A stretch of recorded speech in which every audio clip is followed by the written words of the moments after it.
The village of Amuzu was thrown into chaos because of a girl named Ugochi. Ugochi's beauty was not just in her physical appearance, though that alone was enough to leave anyone speechless.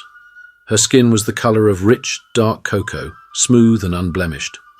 Her eyes, large and expressive, were like two pools of the deepest brown, capable of seeing into the souls of those who dared to gaze into them.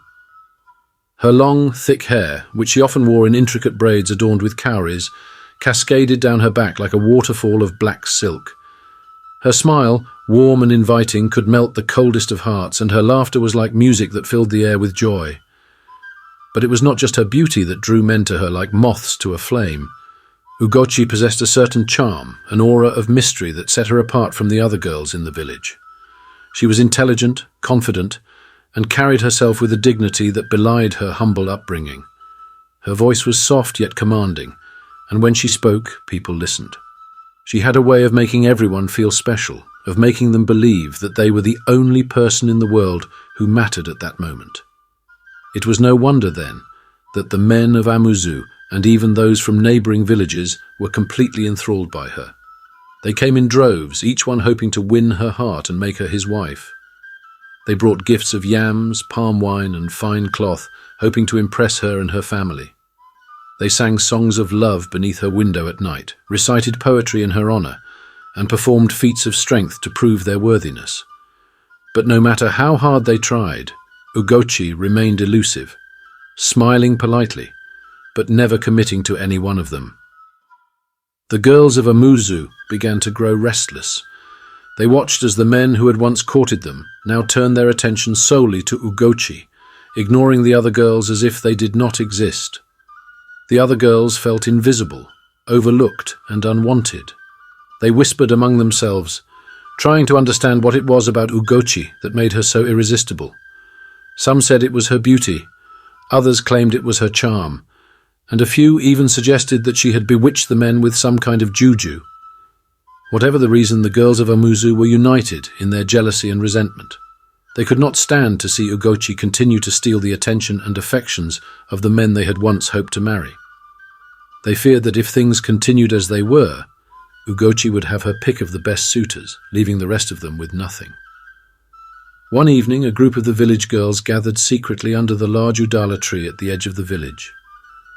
There were whispers of a plan, one that would rid them of Ugochi once and for all. "We have to do something," said Adaora. "Ugochi is taking all the men. If we don't act soon, there won't be anyone left for us." "I agree," chimed in Neka. "But what can we do? She's so perfect. The men won't even look at us when she's around."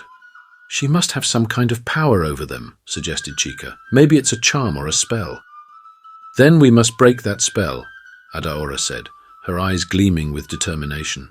"We need to find a way to get rid of her, to make her leave the village. Only then will the men return to us." The girls nodded in agreement, their hearts pounding with a mixture of fear and excitement. They knew that what they were planning was dangerous, perhaps even wicked, but they were desperate. Their minds were made up. Ugochi had to go, but how? How could they possibly drive away a girl who seemed to have everything? They knew they couldn't confront her directly. Ugochi was too smart, too respected. They needed to be cunning, to come up with a plan that would force her out without making it obvious that they were behind it. As the night wore on, the girls plotted and schemed, each one contributing ideas on how to execute their plan.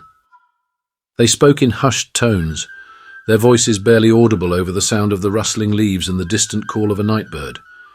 The moon hung low in the sky, casting long shadows on the ground, as if nature itself was listening in on their dark deliberations. Finally, they settled on a course of action. It was risky, but if they played their cards right, it just might work. They would start by spreading rumors about Ugochi, whispering lies into the ears of the village elders and the men who pursued her. They would make people question her character, sow seeds of doubt in their minds. They would hint at secrets, at things that Ugochi supposedly did in the dead of night when no one was watching. And if that wasn't enough, they would take more drastic measures that would leave Ugochi with no choice but to leave Amuzu forever.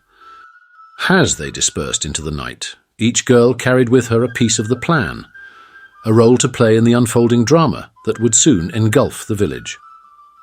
Little did they know that their actions would set in motion a series of events that would affect their lives and the life of Ugochi forever. But Ugochi was no ordinary girl. There was more to her than met the eye, more than even she herself knew.